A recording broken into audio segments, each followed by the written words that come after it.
Bonjour tout le monde. Thank you everyone for joining us in person and online. Welcome to the 79th event of Disrupting Disruptions, the Feminist and Accessible Publishing, Communications, and Technology Speaker and Workshop Series. I'm Dr. Alex Ketchum, and I'm a professor of feminist and social justice studies at McGill and the organizer of this series. The Feminist and Accessible Publishing, Communications, and Technology Speaker and Workshop Series seeks to bring together scholars, creators, and people in industry working at the intersections of digital humanities, computer science, feminist studies, disability studies, communication studies, LGBTQ studies, history, and critical race theory. I'm so excited to welcome you all. We have 3 other upcoming events this semester. Actually, it's going to be 4, but I'm going to mention 3. Our next event is on November 2nd. Dr. Avery Dame Griff will be speaking about the 2 revolutions, a history of the transgender internet at 6:30 p.m. Eastern Time. It'll be a hybrid event with in-person and virtual options. On November 4th is the LGBTQ+ book celebration from 6 to 8 p.m. Eastern Time at Le Guyon Feminist and Queer Bookstore. On November 15th, Dr. Tamara Nees will speak about her new book, Death Glitch, How Techno-Solutionism Fails Us in This Life and Beyond at 6 p.m. Eastern Time. That will be a hybrid event with in-person and virtual options. You can find our full schedule as well as our video recordings of our past events at disruptingdisruptions.com. So that's the redirect URL, disruptingdisruptions.com, because the other one is way too long to remember. You can also find our list of sponsors, including Shirk, Milieu, Mila, Rakef, and more. For folks in person, you can obviously ask your questions live during the Q&A session. For folks joining us via Zoom, we have a Q&A option available. So throughout the event, you can type your questions into that question and answer box. There will be some time during the second part of the event for Christine to answer them. We can't guarantee that every question will be answered, but we are grateful for the discussions that you generate. Thank you to our captioner today, Sarah. As we welcome you into our homes and our offices or into this space at the Institute for Gender, Sexuality, and Feminist Studies, and you welcome us into yours, let us be mindful of space and place. As many of you know, past series speakers Suzanne Kite and Jess McLean have pointed to the physical and material impacts of the digital world. While the events of the semester are virtual or hybrid, everything that we do is tied to the land and the space that we're on. So we always must be mindful of the land that our servers enabling our virtual events are on as well. Furthermore, as the series seeks to draw attention to power relations that have been invisibilized, it's important to acknowledge Canada's long colonial history and current political practices. So this series is affiliated with the Institute for Gender, Sexuality, and Feminist Studies of McGill University. McGill is located in Tiohtià:ke, Montreal, on unceded Kanien'kehá:ka territory. Furthermore, the ongoing organizing efforts by Indigenous communities, water protectors, and people involved in land back movements make clear the ever-present and ongoing colonial violence in Canada. Interwoven with this history of colonization is one of enslavement and racism. This university's founder, James McGill, enslaved Black and Indigenous peoples, and it was in part from the money he acquired through these violent acts that McGill University was founded. These histories are here with us in this space and inform the kind of conversations that we have today. I encourage you to learn more about the lands that you are on. Nativeland.ca is a fantastic resource for beginning. So thank you everyone for being here. I'm now going to introduce today's speaker and talk about today's event. So Christine H. Tran, she is a multimedia artist, digital consultant, and PhD candidate at the University of Toronto's Faculty of Information. Their Shirk-funded dissertation explores the interplay of gender, race, and domestic labor in the careers of women and racialized live streamers. Christine has been appointed to graduate fellowships at the Center for Culture and Technology at Massey College, and was a research assistant on the Shirk-funded project Cultural Workers Organize. Their writings on internet culture, digital labor, and liveliness in ludic media has been published in peer-reviewed journals such as Television and New Media, Communication, Culture, and Critique, and New Media and Society. So everyone online and in person, please join me in welcoming Christine. Thank you so much for being here, and I'm so excited for today's talk. Thank you so much. I should be unmuted now. Thank you so much, Alex, for inviting me and for that very generous introduction. Hello, everybody. To reiterate, I'm Christine Tran. I am in my day-to-day life, I'm a scholar of digital labor and media industries. Specifically, as detailed in that bio, I look at the working conditions, as I'll talk about today, on live streaming platforms with a special attendance to the interplay of race, gender, and gaming cultures. And today I want to center on how the digital labor of live game streaming on platforms like Twitch begins with the framework of the domestic. The transformation of private play into public entertainment on mega platforms like Amazon's Twitch requires the refashioning of household space and relationships into private resources. I argue that to understand the broader influencer slash creator economy is to also both understand and politicize household economics. To argue this today, I'm going to sell you a house, an imagination of a house, not those untouchable houses on the blockchain or the metaverse. And I want to sell an imagination of a house that some can leave and others do not wish to, a house that is fun until it is not, a house that plays so others can be put to work.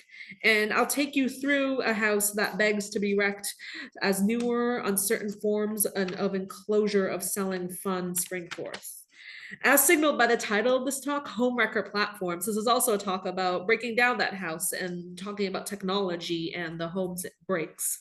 But let me lead you through another H word of many gendered valences. So who among us has been called to action at a conference, a meeting, or a Zoom room with the phrase, but first, housekeeping? Now, why that word, right? Why in digital meeting culture does housekeeping come to name less of a home or a space, but rather a class of activities, the administrative border making yet integral things that need to be done by often invisibilized hands before, after, and at the side of the main show? So I come to housekeeping from several perspectives in my ongoing work and building upon others. So for labor sociologists and some political economists, housekeeping resonates with that genre called pink collar labor. Louise Capel coined this term in 1977 to describe that genre of work that is resonated with female dominated employment sectors related to cooking, cleaning, and caring. And to expand out further, critical political economy, particularly platforms, has come to fold what we call housework under genres of social reproduction, that category of often informal work of maintaining, caring, and producing people for formal labor. Now, social reproduction has become increasingly formalized, regimented, and subjected to surveillance by the widespread app economy. Think TaskRabbit, food couriers, ride shares, and all those apps that feed, clean, and transport people on their way between jobs. So while not the exact same thing, pink collar work and social reproduction share their roots in contending with work done invisibly yet precariously. Shared histories of social reproduction and histories of pink collar work are useful in highlighting how software systems like that webcam, like the computer before many of your fingertips and waistbands right now, and as objects of tech companies, enclose us as users within within invisible frameworks. So speaking of more software systems, there's a little bit more fun stuff from game studies. Here, housekeeping might come to form a core part of what was computer culturalists sometimes pejoratively called pink software. This refers to a genre of game that takes up the task of that inanity, the housekeeping, the caring, but also the dressing. Sometimes pejoratively, these games and these modes of play around caring, from Tamagotchi, feeding, to games like Diner Dash were called have been pejoratively described as mom games. However, so computer culturalists focus on pink software to decry these mechanics of cooking, cleaning, dressing up as stereotypically feminine, and therefore foreclosing the imagination of the largely female players these games seek to target. However, gendered housekeeping continues to appeal beyond gendered stereotype lines of gamers. Think how many players in the pandemic during that big Animal Crossing boom just lived to do the Animal Crossing chores, right? And many apps outside of games, of course, many apps again, now take up the registers of pink software, sending us to-do alerts to prompt us on how to dress, to clean, when to meet each other and care for each other in specific ways. So altogether, housekeeping is a helpfully mutable term. It flexibly describes a set of tasks on the margins of formality. So as we expand out, and I try to sell you on this idea of a house that tech built, these formalities become ever more fraught. Who we decides is doing the housekeeping is just as political as who we decides is doing the play, or rather even refusing to play. So this summer, you might recall that the internet had a lot of intense feelings about who is playing and who refuses to play. I think about this viral moment, or a lot of negative reactions that circulated on the internet, the beginning of the Barbie 2023 movie, and where in the opening scenes in the beginning of time, as Helen Mirren narrates, girls become fed up with just playing as mothers and signify this by smashing, as you see, their baby dolls against the ground, throwing up their remains in the sky, as we smash cut not to the Space Odyssey 2001 space homage, but the Barbie brand. And a lot of the air here circulated around this idea of like, how dare they, and they here being specifically white young girl players, direct their energy, their fun, their ludic energy towards anything but being the mothers of sons and wives of men. Not to mention, of course, how women of color are almost psychically annihilated from normative discussions around the housewife and homemaker, but we can discuss that later. But I want to broadly draw attention to the way play is political, and how particularly this affinity between digital work and domestic work continues to be taken up by scholars like Kylie Jarret and her model of the digital housewife, where she argues that these widespread models of looking at reproductive labor become an useful means to theorize the role of consumer labor in digital media, hearts, likes, follows, shares, and other digitized discrete units of effective labor becoming the foundation upon which a lot of our everyday digital infrastructures are built. So my work, to return to the things I do with my hands, thrusts a game console and webcam into the hands of the digital housewife to ask if the house that big tech built is worth keeping and what parts of it deserve to be wrecked. And certainly we drew attention again to the house, whether you're in an apartment or a home, or you live alone or with family. Attention to the role that domestic space as an extension of the digital became kind of pressing in the pandemic. Certainly we drew particularly upon the language that live streamers offered to look at this new reorganization of digital life and domestic life. In June 2023, this Wired headline declared that we are all streamers now and Zoom is our stage. The title reads as both an exasperated sigh and a cautious celebration. Through the omnipresence of live video culture, the widespread popularity of platforms like Zoom, the streamer, again, then became a cultural analog through which newly remote employees throughout 2020 and afterwards came to understand their staged home offices as stages. And during the pandemic, many politicians also likewise turned to this affinity between live play and gaming to simulate shared community space. There's, of course, the Biden-Harris campaign that debuted their own Biden Island in Animal Crossing to simulate interest in the campaign. I don't have images here. They also tried a almost as popular recreation of Biden-Harris campaign and rallying in the game Fortnite. And to focalize on live streaming again, we have the examples of Alexandria Ocasio-Cortez and Canadian NDP leader Jagmeet Singh, who are among the politicians who joined the trend of streaming the game Among Us on Twitch to record-breaking numbers.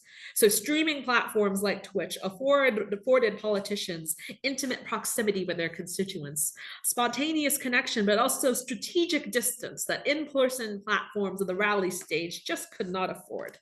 So the streamers I do work with, who I observe and have been grateful to share conversations with as part of this ongoing project, do not have the production values of an AOC or Biden-Harris or Jagmeet Singh, yet nonetheless, their monetization of digital time, domestic technologies, and the dramatization of leisure have offered a valorized and potentially instructive figure for makeshift white-collar employees and federal presidential hopefuls who hope to work while sheltering at home.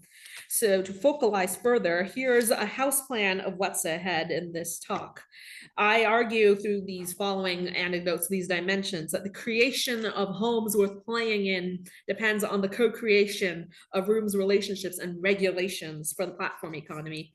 So these dimensions are subfields of struggle, wherein social resistance to social inequalities is not a bug, but a feature. The privatization of play requires a dialectic and often unpaid attention of workers whose labor is both obscured and exposed by the home site. Good gameplay needs housework to work, and whom does it work the best for? To sum up the field of struggle again, Twitch TV is Amazon's juggernaut leader in live video content. Acquired by the tech giant in 2014, the site enables users to not only share live video from their homes and their phones, but also commodify it through the sale of subscriptions and tiered partnership programs that encourage and incentivize users to engage more with streamers and send donations and money to them, as well as facilitate these creators to develop ongoing brand relationships with advertisers. Now, most of these streamers, many of whom I talked to this project, and indeed on the website as a whole, will never gain a profit from gaming in public. Yet for a youth market for whom security and informal work was perhaps never assured, this is low risk, high reward, and low barrier work. First, for marginalized players marginalized along gender, sex, and race, being at home has many luxuries and protections. Historically, public game spaces like arcades and arenas, while having spaces where public congregation and cooperation face particular hazards. From home, gendered streamers, the creeps can be blocked with a button. You have a support system. More importantly, you know where the exits and the bathroom are, and the odds that bad actors will follow you into those spaces, while not zero, is minimal, and we'll talk about that later. Second, the immense hardware and software required by streamers to set up their games and broadcast in the first place is already, as we saw, a part of our network lives. Games that become popular on Twitch, heavy duty, large console games require a vast array of technologies, and not only the console and the TV and double screens, but also desks and chairs that are comfortable to sit in for multi-hour broadcasts. And with that couch in your living room, a lot of these infrastructures are already in place for people interested in games, and indeed networked into the internet they're already part of the home. So in short, the streaming space already integrates well in the spaces, our domestic spaces that are already put to work for work and play. Why not build a play job on top of that day job, right? So how does the question of how particularly Twitch plays house mobilizes a lot of my work? And when I ask this, I ask creators what rhetorical and digital labor is performed by their house as both a physical concept, but also a rhetorical concept in expanding what constitutes play in internet culture. Decades after Alvin Toffler coined the term electronic cottage to describe the transformative power of office tech and domestic spaces, he was thinking like the introduction of print compute PCs and printers in the house. Live streaming platforms further extend the power of the home to close and blurred assumed distinctions between leisure and labor. Here I have like a top female streamer, Amaranth, participating in what the brief summer 2021 trend of sleep streaming, which is exactly what it sounds like, bringing the camera into the bedroom and sometimes including a public Spotify playlist to invite people to take part in that restorative action of sleep. There's also larger discourses about how luxurious should a streamer's house be before they've sold out. But there's also variety streamer and performance artist Jerma here, who used Twitch's polling affordances, which Zoom also has, to turn his broadcast into a human sim game where viewers would vote when he'd use the washroom, when he'd sleep. None of my creators have the resources he had, but there's this widespread interest going on from the pandemic to think about what other parts of the home can be used as a plaything.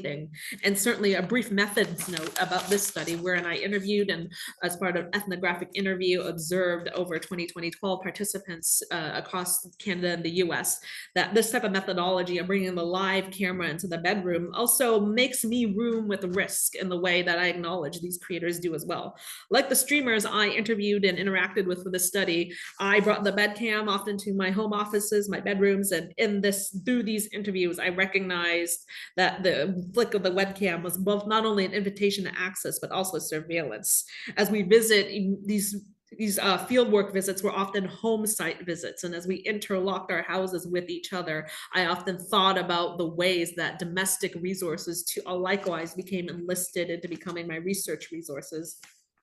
And a broader note about the frame play I work with. I broadly want to comment again that this framework, by choosing the domestic as a framework, I am in conversation with how domestic labor has been historically lesser recognized in formal labor action movements. Historically, it's that category, that broad category of housework, again, is hidden, demeaned, essentialized, and categorized as an act of love rather than essential work. Social reproduction feminist movements such as wages for housework marked a pivotal historical movement to think about play against, as they focused on the role of reproductive labor in mediating the direct exploitation of wage, and as well as creating these divisions of sex, race, and class. So this was a distinct mode of action from other socialist parties, which were accused, theory might criticize, for overly emphasizing the factory as the primary site of exploitation and transformation. And I want to think about the domestic again, because it's an important framework today, because it highlights that for many people, webcam or not, the home has never been a site totally divorced from work. Certainly within and beyond wages for housework, for example, there are Black feminist theorists who rightfully argue that the home work distinction has never been so clear for women of color who were either underpaid or outright indentured to both service the homes of their employers as well as their own, working not just double but triple shift. And these identities, recognizing these fractures of identity, intersections of identity, certainly is always coloring our impression of work. On the website, on a global platform like Twitch, whose mantra is bleed purple, that premise of acting out of love and playing out of love is one that fuels and often allows creators to self-rationalize a lot of long hours, precarity, and underpay that are widespread in those who aspire one day to perhaps always be playing full-time as a career. So I want to ask, through these encounters and through moving through these dimensions of the home, for whom do platforms bleed, and whose blood makes stains on the fabric of this wider aspirational economy? Early 2010s concerns that social media would constitute what one commentator called the pink ghetto of tech illustrate the vulnerability of platform self-promotional and influencer work to these regimes of casualization through the coding of certain work as feminine. In this context, a feminist media framework is thus integral, not ancillary, to thinking about the histories of the domestic as a political struggle in creator culture, as we all run on the pink software in games, in the game of content creation. Now back to the bedroom or the basement room or the basement or the annex or any number of the domestic spaces that doubled as public arcades for the creators I've been privileged to talk to. So houses are outside of streaming. I want to comment that houses are ubiquitous in gaming.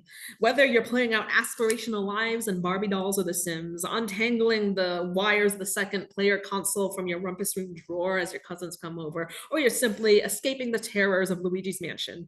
We are all playing with the structures where others do or once live. And I focus on this dimension of the room to think about how content creators on Twitch put various layers of opacity between their domestic and digital lives and operate in what I call an economy of opacity, where the privilege of invisibility is a scarce good that must be guarded along very selective lines. So this is where you might see infrastructure like you see here, like ring lights, green screens, and digital backgrounds and other digital filters that play not just a role in furnishing the live stream as a visually interesting, creative place, framing gameplay, but also an important mode of fortification and privacy making within the home. And as I talk to certain creators like Helena here, who I quote, opacity, those creating opaque barriers between private and play does not always spell security. Some surfaces are more precarious when they appear for historically marginalized streamers. And certainly this represents that domestic surfaces do not always spell safety, even if you're within the confines of a familiar game space of home. So this quote begins from Helena, a Twitch streamer with a sizable following among queer and trans youth, for whom domestic surfaces of a mirror amplified a risk, as she detailed one day, that a friend of hers was watching her stream one night, and she said, and this friend commented, "Oh, it's really cozy. I love seeing your trains go by." Elena, who works in cybersecurity and is often thinking about, barricading her personal information quite frequently, and because she streams to and within a marginalized community that has been historically targeted for online attacks, clicked that something was up. Helena doesn't stream in front of a mirror. So what happened was the friend pointed out the train was going by, and it was no longer for cozy for her because she looked over the fact that there was a mirror behind her, and that mirror reflected onto a very prominent transit line in North America.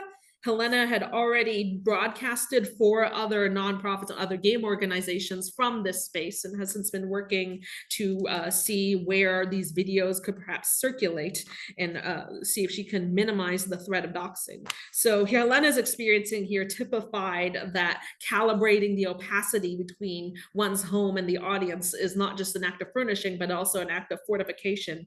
Barricading your digital castle, your digital bedroom, yes, is an aesthetic act of putting up walls and passwords, but it's also furniture arrangement. So from office mirrors to windows leading to street signs, portals and reflective surfaces, opaque surfaces, can transform the comfort of the home into hotbeds of precarity when there's a webcam involved to interface with dozens to hundreds to even thousands of viewers at a time. So for Helena, remaking her bedroom was no small task, but it was worth it to secure her home.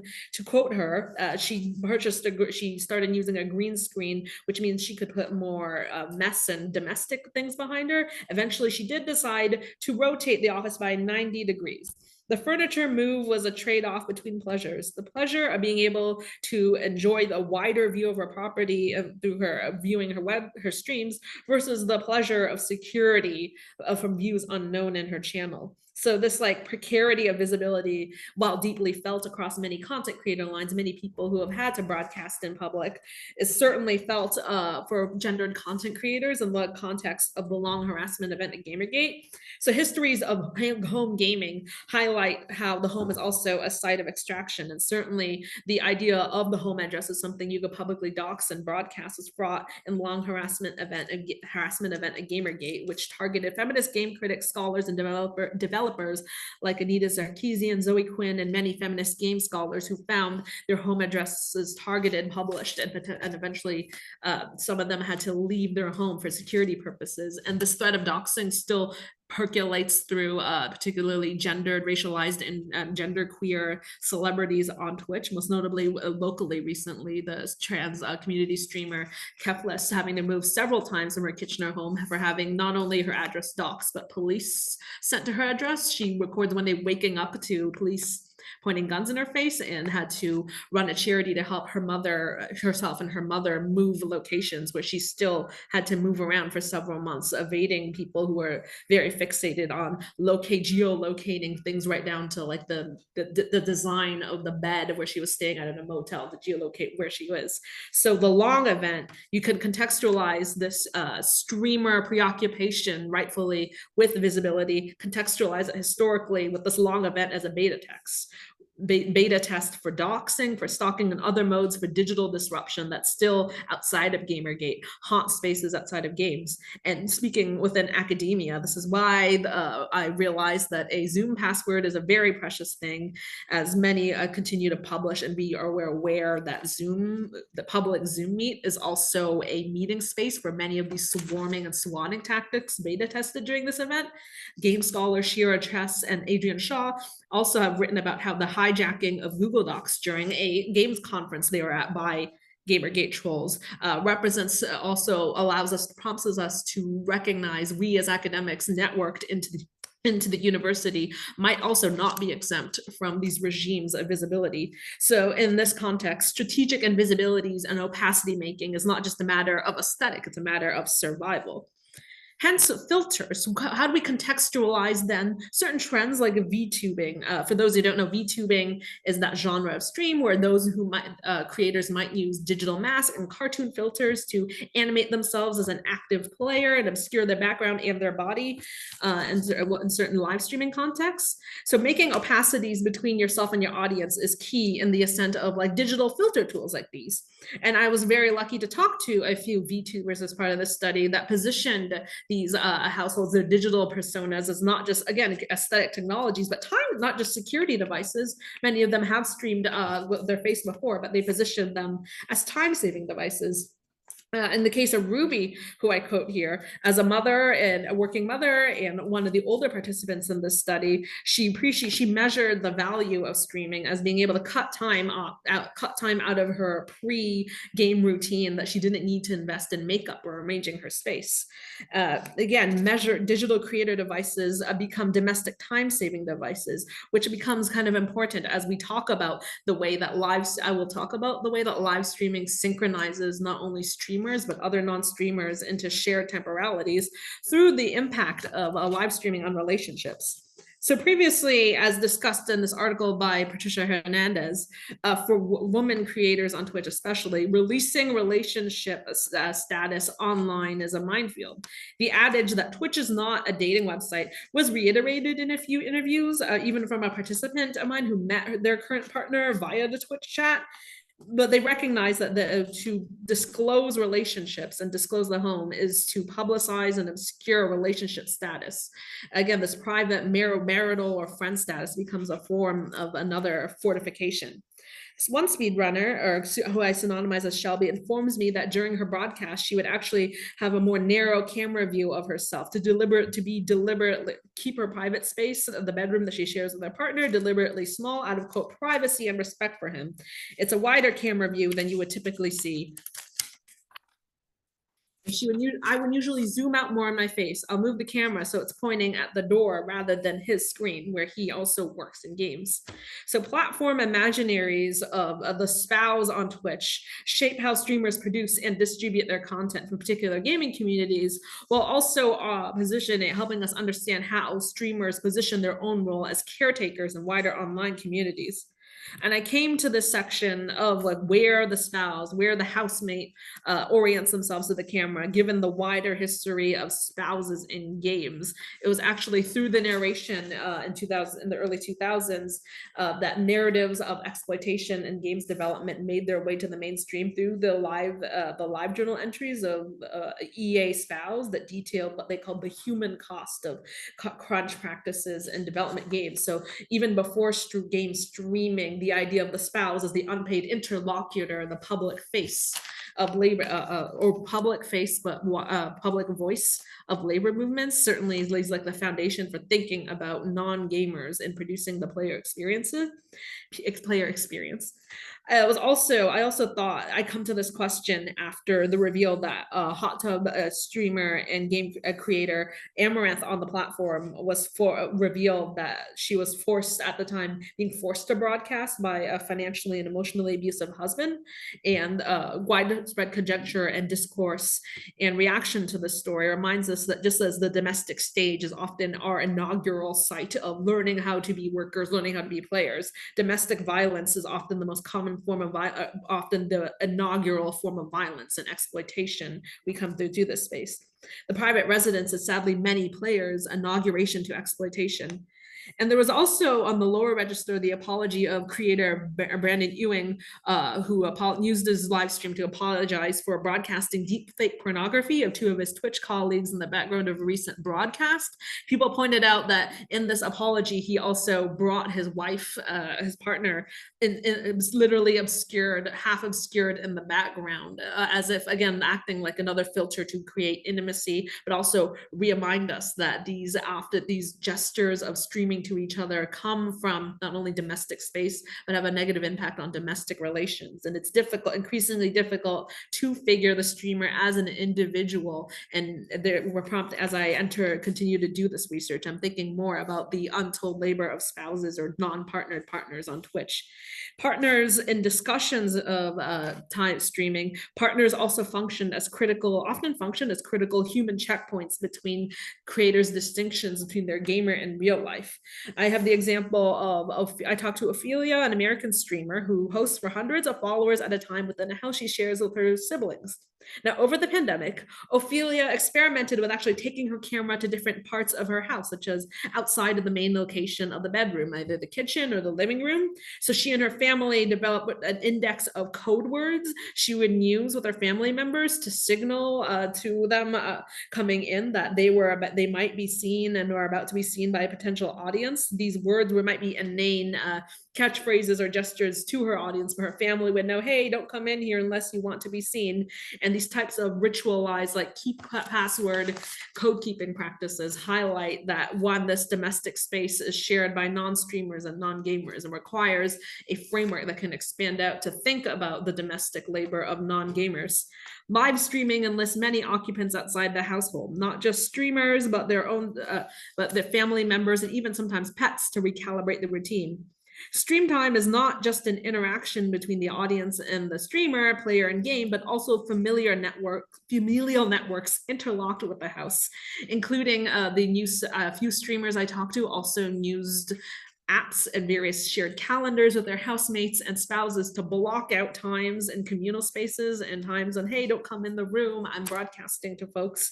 And again, because streaming once again becomes this type of a zone to see what type of timekeeping devices and boundary keeping devices can be developed between partners before they might be implemented between other community uses, as I'll discuss later.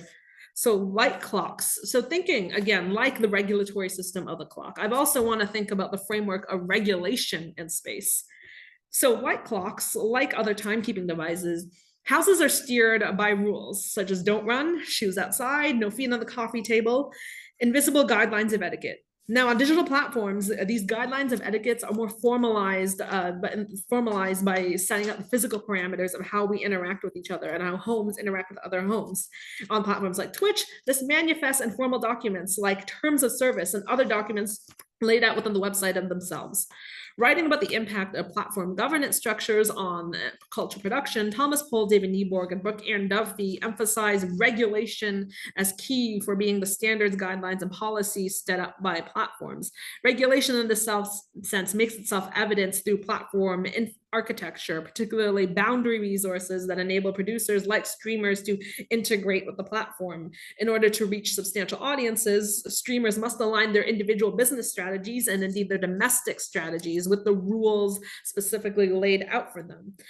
So these come down to things like obscenity guidelines, the guidelines around how you interact with streamers and physical, what music you can play, what you can't play. And this section, as I think about what regulates the stream, I want to think about place and particularly another domestic scandal on Twitch. So in May 2021, Twitch produced the above a public statement here on their blog as an extension of the community guidelines in response to a controversial trend that bubbled from the bathrooms and pools of many creators. So referred to by many in the news, and Twitch documents itself as hot tub meta, mostly women creators on the platform through 2021 began to bring their webcams into hot tubs, pools, and other aquatic containers in their home. Documented streams not only included the content from their just chatting category, but also streamers like playing cards, tarot cards, Connect 4 board games, and other games, just having conversations from their pools and hot tubs. So most of this took place in Twitch's just chatting category, which has existed on the homepage to facilitate content that has a lot to do outside of games. Now, the most notable of these accounts belong to Amaranth, who you saw sleep streaming earlier, a US-based creator who became the unofficial face of hot tub meta and is often credited with popularizing the hot tub as a Twitch-specific genre space. Now, there's questions of whether this variety of content belonged on Twitch. Mostly these female creators were wearing bikinis or other swimsuits, not outright nude, not necessarily infracting on the platform's obscenity and attire policy, but again, straddling this boundary. People ask, did this genre creation spring autonomously from the faucets and hot tubs of streamers? Did it belong to the platform? The deep saturation of women in this content genre made this particularly salient to think about how platform mechanisms of governance are tilted against and towards women, as many women in this genre creation found themselves against targeted attacks of not only harassment, but targeted reporting from stream teams that didn't like to see this content on the platform. So yeah, and they were this particular mode, this document that they Twitch, the company, released was memed for having this kind of contentious line called, where they clarified, as I highlight here, that being found to be sexy by others is not against our rules, and Twitch will take enforcement action against women and any woman or anyone of our service will not take enforcement action against women and folks in our service for their perceived attractiveness. So this trend So this trend was particularly also notable for bringing the Twitch into uncomfortable proximity with live streaming's roots in cam girl culture, a legacy that platforms have been trying to distance themselves from. In the US context, sets of laws like 2018 Spotza Setsa likewise complicate content for adult creators, eliminating websites that were specifically set up for sex work and often nudging creators to find more creative means for engaging with their audiences while avoiding demonetization. Enter Twitch.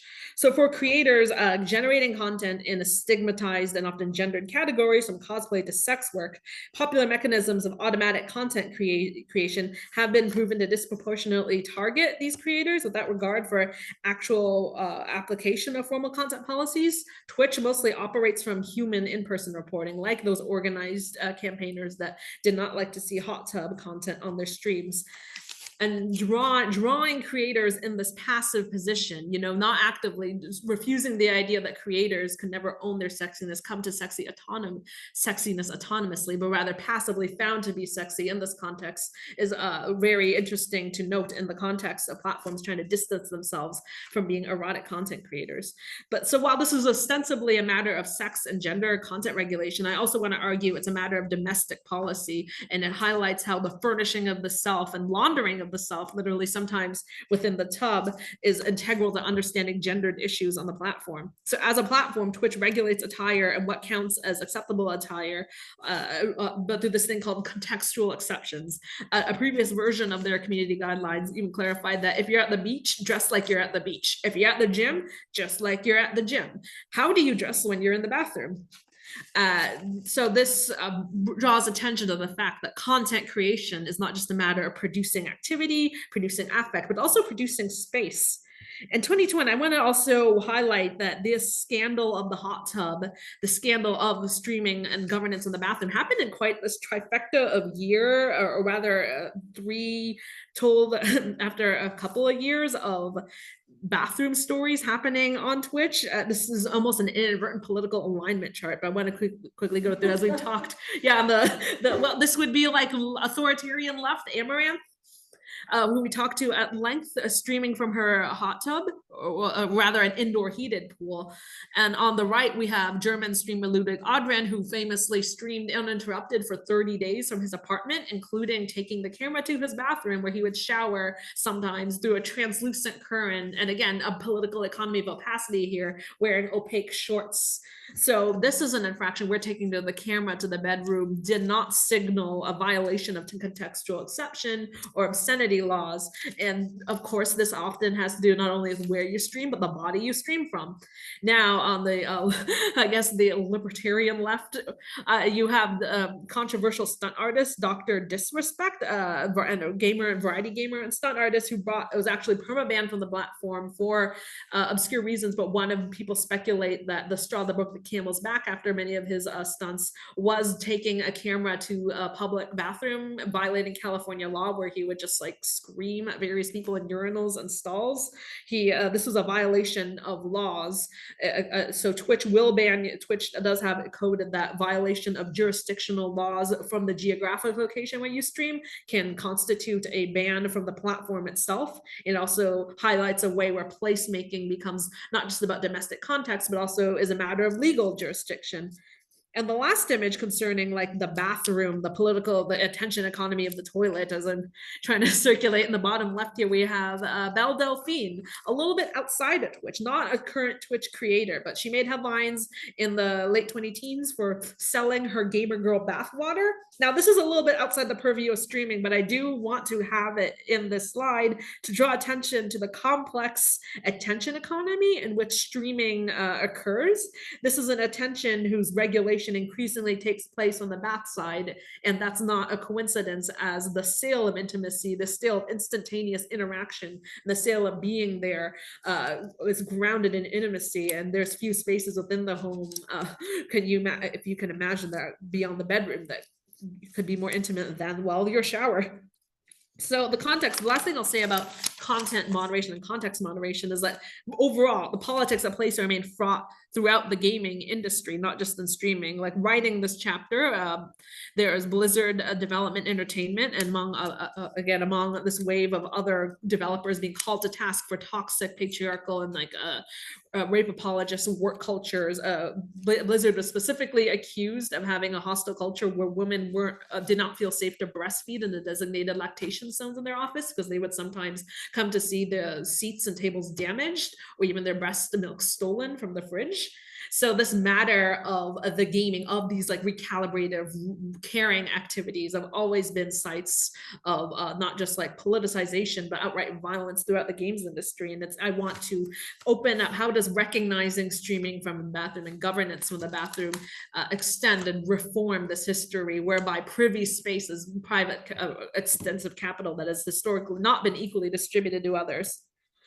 Again, to return to, so when thinking about governance of these activities of the house on the internet, custodial metaphors have become quite popular to format, think of the way content gets obscured and invisibilized.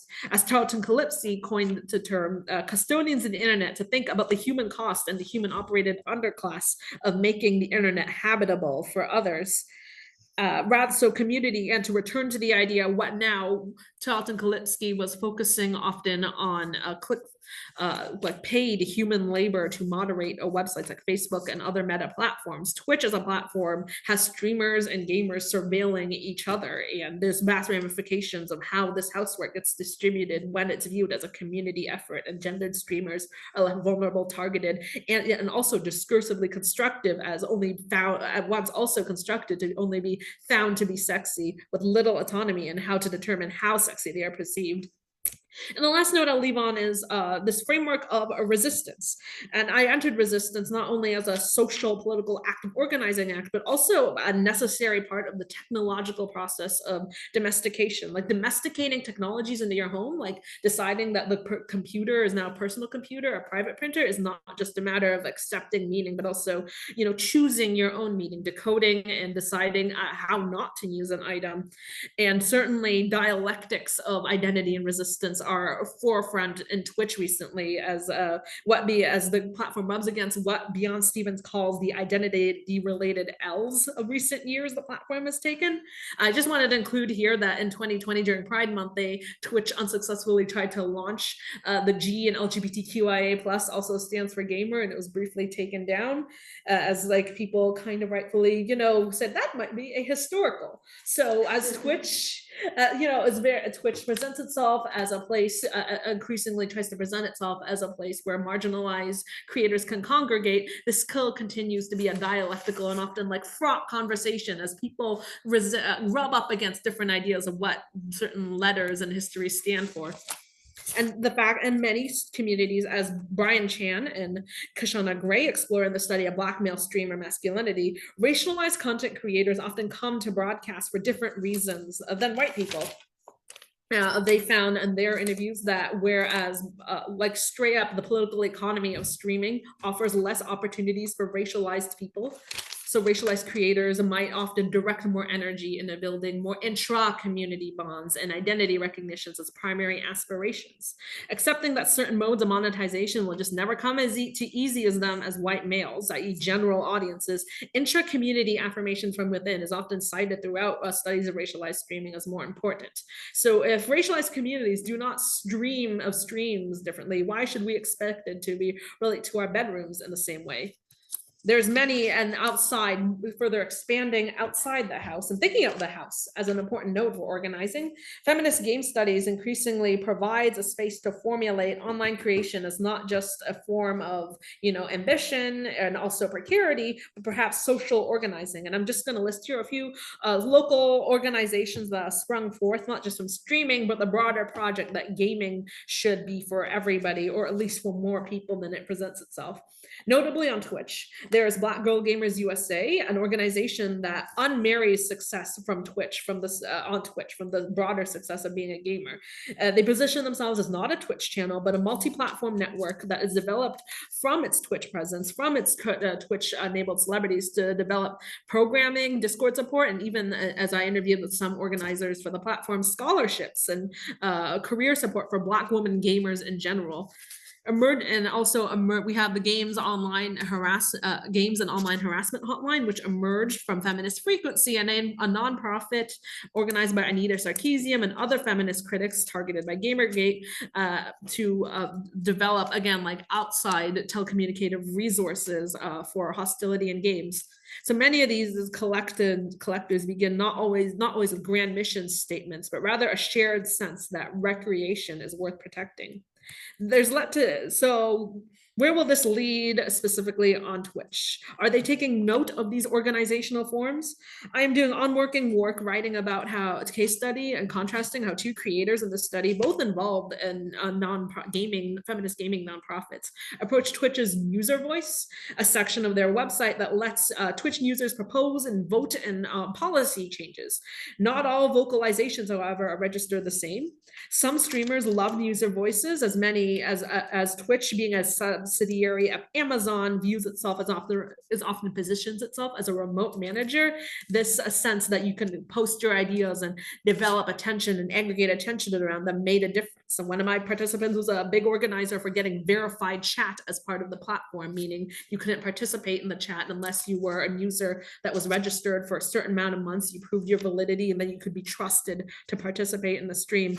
Yet other creators found themselves spoken over on this platform, and often it was racialized to creators that felt this was just another space to not be heard, and they deeply preferred the more offsite channels that Discord and other nonprofits organize as a means to develop better conditions on the platforms and beyond. So what do we make of all this? Well, between the relationships and regulations and rooms and bodies on Twitch, it is often, as we saw, the reverberating theme throughout this was gendered and racialized bodies have to do more work to stand on guard and fortify this enclosure for play. And I argue that the broader enclosure of creator platforms, the creation of game private houses and game houses, requires the creation, not necessarily is trying to exclude, it requires the creation of these homewrecker figures, right? The e-girls, the girl bosses, the killjoys. It requires these anti-heroines to stand at the boundaries and absorb the risk. These labels that many creators have to navigate often react to, as well as responsibilize individual women for this widespread precarity of both work and play at home. And what can we make of all this? What am I making of all this? Broadly, I want us to think today in this discussion how these modes of making a home extend a certain techniques of market privatization that we've seen throughout other sectors of the economy. And as you potentially log off today, go back to your room, I want to maybe reflect on what play, not just work and spaces of dream, and also dreams and aspirations to yourself. Do you wish to keep public? And which ones do you wish to keep private? And maybe we should ask whose homes should and will and already are being wrecked in this domestication of digital life. Whose house is worth keeping? Thank you for your time. Thank you for a sec. Thank you everyone in person and online for being here with us. Thank you, Christine, for such a great talk with so much rich stuff to dive into. I'm really excited for the Q&A period. So obviously in person people, you can just like raise your hand and Christine will call on you. It doesn't have to be that formal. And for folks online, please make use of the Q&A box. We'll read your questions out loud. We can keep it anonymous if you have it anonymous, or we'll just read your first name. So I invite you to type into the Q&A box. And while folks are doing that, does anyone want to begin the question? Okay, I'll get us started on the first question. So as you're working on these questions of domestication and digital life, are you thinking about like in terms of different geographic contexts more too? Like the presentation was thinking of like the US and Canadian context. I'm wondering if why those particular areas, if you're thinking in other contexts.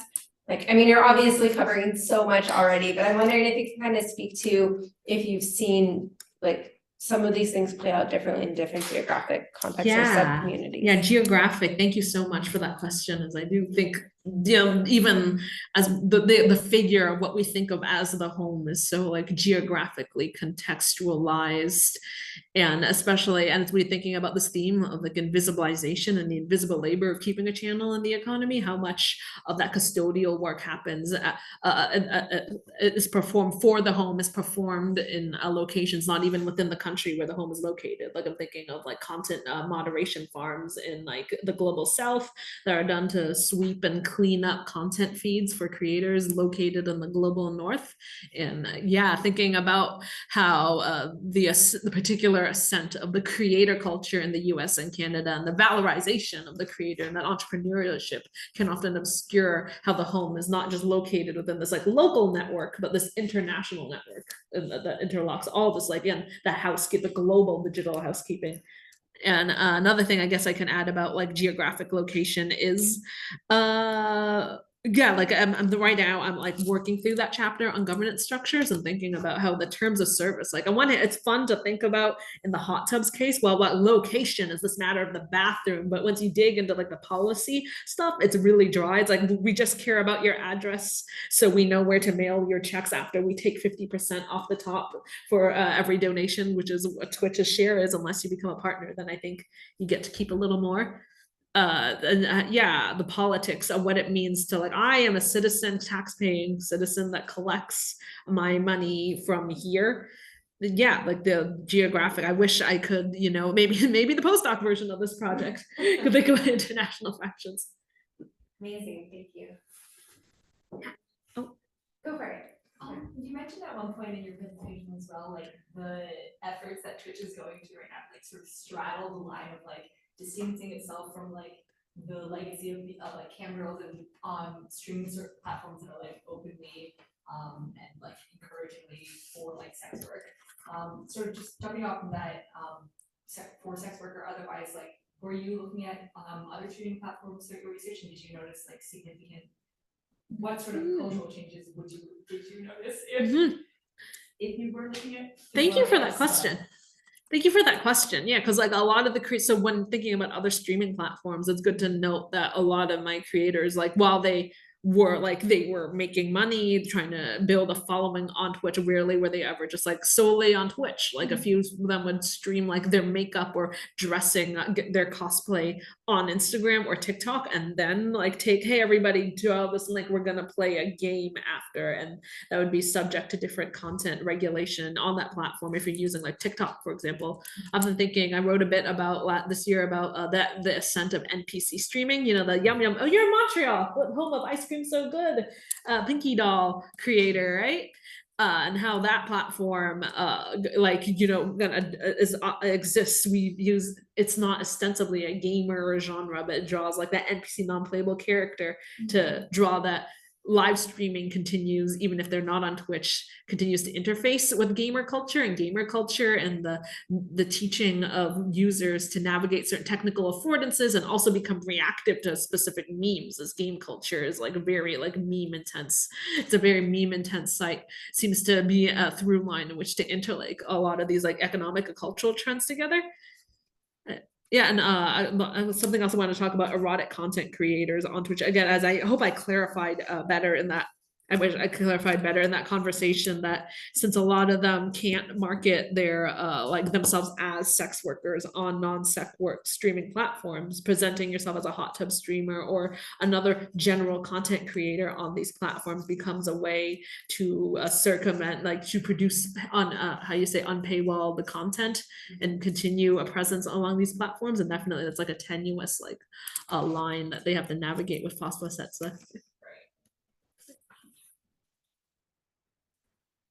I have a question too. This is fantastic. Thank you so much, Christine. I'm curious about, it sounds like in your interviews, your interviewees are thinking about their work as a type of labor in some ways, right? And that they're building these like economies of opacity in order to kind of like manage that and separate it from their personal life. But then also like one of your interviewees mentioned like their friend also listening and watching your stream. And I was wondering what kind of like tensions with like audience and streamer you may have found with this idea of like intimacy and relationships, where like some relationships are valued, you want to grow, or and some you want to like protect yourself from. How do people think? Yeah. Thank you for that question, and also drawing attention to the way, like, even if we aren't creators, like some relationship, even if you're not a creator, right? You, as an adult, move through life with you realize you have a finite amount of time on this earth, and like I have to privilege this set of relationships and let these fade away and put these on the back burner until I have time. And you're kind of already interpolated into this tiered creators program. So like you're a 5-year watcher of the channel of my life. We have this established bond where you can talk to me that way. And that connects to the way that friends and family often occurred into these conversations, not because like they necessarily like were always living or shared space or offered like he gave me my first console, even though we did have stories like that. But frequently, like the story was, I got into streaming because I just did this with my friends, and my friend said, "You should do that. You should try monetizing this. You should. You're so great at this. Everybody should." And particularly during the pandemic, a few because the gendered creators were kind of enlisted as the family hostess for game night, as like they used Twitch or Jackbox to like be that organizer for the family, do that social reproductive relational labor between relatives together. And it's drawing attention to the way that even if we aren't eminently creators, those bonds that we often are enlisted to do for our family, for our friends, that relational labor, that community organizing, often enlisted along gendered lines, asking the one woman in the office to organize the birthday party, that can become that's often this incubating, this training space for these ideas. Again, not everybody that has a friend group or a family game group is going to be a Twitch streamer, but it's interesting how often stories of that I was the unpaid hostess for my family. I thought, why couldn't I do this for money? I'm just going to read one thing from the online Q&A box, which is more of a comment than a question, from Jen, who thanks you for this presentation and also mentions the parallels between Gamergate and Cartoongate as well. And Jen is really excited about this, so hopefully you can like read the compliments more. Can I open the? Yeah. Oh, You can if you click the Q&A box on your so side. Yeah, and then you can see the open one and then also the answered, because I answered the video thing. But yeah, so I just wanted to share that. Yeah, I know nothing about Cartoongate. It must be or Comicsgate. I'm Comicsgate. sorry that I'm sorry I said Comicsgate. Cartoongate. I meant Comicsgate. Yeah. I'd imagine, along organized harassment lines. There's like a Vox article that came out years ago, and other people have made this argument. Yeah, Gamergate beta tested types of digital harassment, just as family interactions and that family hosting style can kind of train the domestic space as this training ground to prompt us into certain creator influencer mindsets. We also recognize it's also a place where people not only experience but learn to be violent. Just as the domestic space is many of sadly our inauguration with violence, it also is a place we teach how to do that and get away with it within structural systems of others. And it's telling how people have argued that Gamergate also incubated a specific type of hate influencer, like Steve Bannon, Mila Yiannopoulos. They made their bones in the news industry by reporting on Gamergate. It's just as navigating these precarious things, there's always somebody's on the other side of the rifle. Thank you for the comment. Does anyone else have other questions that they want to ask? Yeah, go for it. Yeah. Maybe moving a little bit away from the focus lens of just games. I'm wondering, what are your thoughts on like the new sort of like streaming wave? Since we talked a little bit about like TikTok and trends that are emerging there, like the streamer who like is a member of a family and then documents their family life on stream or like through short like digital videos, in the sense of like Homewrecker, when it becomes a matter of like, well, my content depends upon like the labor of my family and often of my children or of my spouse, or these like sort of structured, framed, family-based streams, where the focus is like putting the private home in a public lens. Thanks for drawing attention to that trend. And it's like, yeah, do you recall like I think a couple months ago, was it just certain states in the United States have kind of made it illegal to be a child influencer, or rather having stricter laws around like, can you use your child in the influencer content? And I think we're reckoning with that now, because like we talk about the influencer craze like it's like a new thing, but no, it's like it's been an economy that arguably Emily Hunt has been writing about how it these these imperatives to turn your side hustle into a career, even if your side hustle is like, I'm a parent. It started with the recession.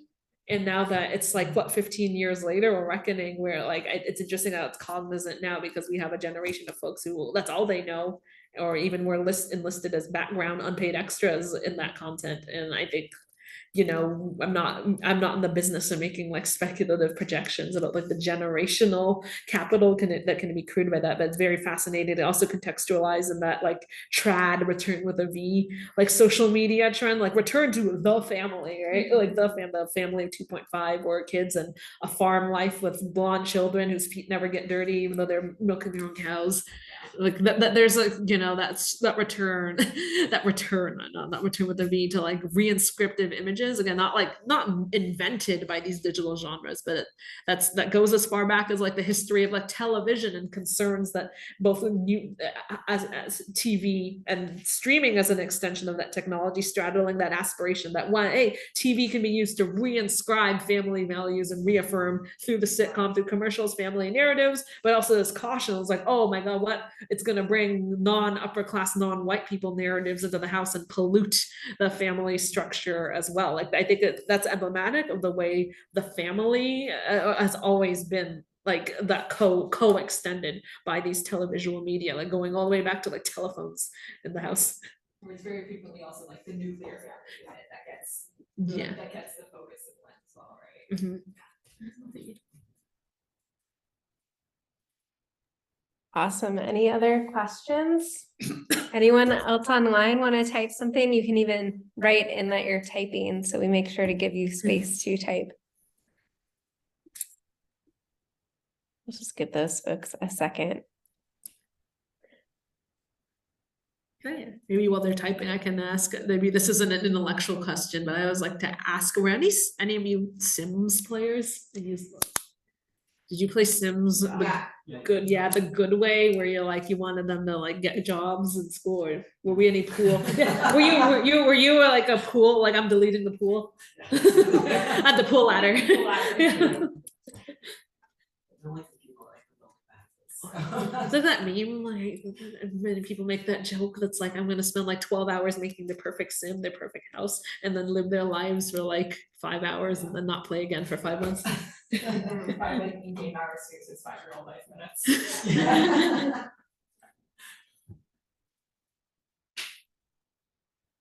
Well, I'll go for it. I was just gonna say, The Sims still has such a big following. It's amazing.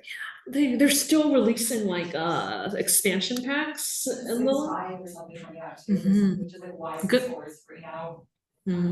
There's rumors that it's gonna, I don't know, was it confirmed that Sims 5 is going to be free to play? Like, I don't think it's explicitly confirmed that Sims 5 is even coming, but I think that that's like, it's largely been like, hey, the reason that Sims 4 is moving to be free now is because they're gearing up for Sims 5, which it looks like it's going to be like an online co-op thing, which is also an interesting franchise. I wonder how that struggles with so much like The Sims is selling this like fantasy of like autonomy and hyper control. Like you can't control the other person on the keyboard interacting with Sims. And I brought up the Sims franchise because it recently has I haven't played in a while, but they have a lot of expansion packs collaborating with like brands. Now like they have new farm living, horse living life. Like it's oh yes, Ari. Yeah.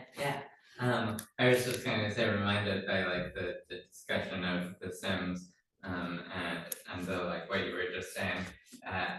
I've been thinking about the like the like inherent politics of any game where you are like controlling like people or their civilization or their home or their, you know, talking about like what the ideal home is or the nuclear family or what you get to see of it.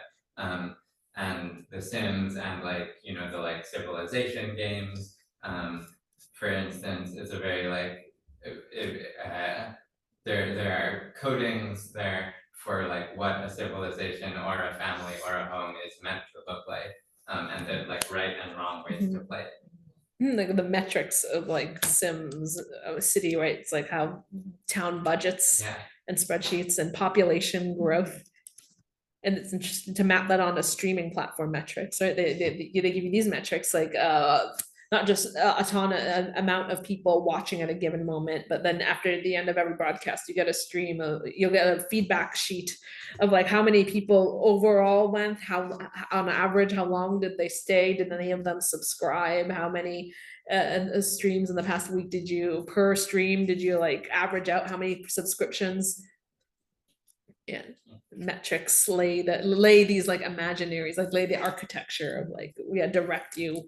What's like, there's like a user design term, right? Choice architecture. It's part of the obsession with just putting a numerical value to everything too, which I think is also, you see it so much in the Sims franchise, where so much of the board game thing and so much of like the Sims culture is about creating the perfect family, nuclear family, and also specifically about getting rich. And like seeing those numbers rack up, and like everything about Sims is either like create the perfect family, perfect life, or like live quote unquote evilly, where again you're ascribing like a morality to certain actions, or alternatively rights to riches, where so much of like the gameplay focus is about pulling yourself up by your bootstraps, for lack of a better way of saying it. Like typing mother load into the Yeah. thing, like not Mother it's load, not just like the gosh. money, but it also Yeah. frees up time. When you talk about mother load, you don't need to send your sim for 6 hours a day in a job anymore. You can upskill them and create It them. makes the game more fun to play because you have more freedom, and in order to do that, you first have to overcome the hurdle of being poor. Unlike in real life, right? Like, Um, there's a paradox. I think there was like that economic paradox of it. Like, would you, if somebody offered you 2 more hours of things to do in the day, or $200 more, like how many people would choose like the 2 more hours? $200 more like every day, or 2 That's a hours good every question. day? See, eventually you'd get enough $200 where you wouldn't need those hours. Make a way bigger impact on some folks' life, the folks who would need the 2 hours more than the other. Right. Yeah, if money isn't an obstacle to you, then like I want to take free time. Yeah, like foremost to turn to Twitch again, this presumes you have either this is Twitch streaming is your full-time job, or you have the leisurely time to take up a lot of hours on this platform to build a following. I have one more question, which is about your methods. How many, so did I hear you right that you interviewed 12 people or 12 people for the chapter? Like, how did you pick who you were interviewing? How were you, not to like reveal private, like how you contacted them, but like how did you like get them involved in the project? So I used like a snowball sampling method. So it was about a dozen creators, and eventually I broadcasted back when it was called Twitter. Calls to Twitter and Instagram, and eventually I know that a few of my CFP got shared in a few discords related to like racialized streaming or women in streaming, like those nonprofits, some of the nonprofits that I talked about in this platform. I was able to talk about streamers who do content creation related to their like organization work, which textured some of these narratives in an interesting way. So it was like I was very fortunate to have like the telephone telefriend, like a network mode of participant recruitment. That was the word. Awesome. Are there any other questions? I mean, we can also like chat a bit after too, but I just want, there's no other ones online. So I guess we'll wrap up, and then if you want to like continue to ask more stuff, but thank you everyone so much for coming online, currently watching later, in person, of course. Thank you, Christine, for such a great, rich talk. So much to think about. Thank you, Kit, for helping with the tech, and thank you, Sarah, for doing the captions. We have, I think it's actually going to be 5 more events this semester, and hopefully a bunch more coming up also in the winter term. So please join us for those, and thank you, everyone, and have a great night. Goodbye. Bye.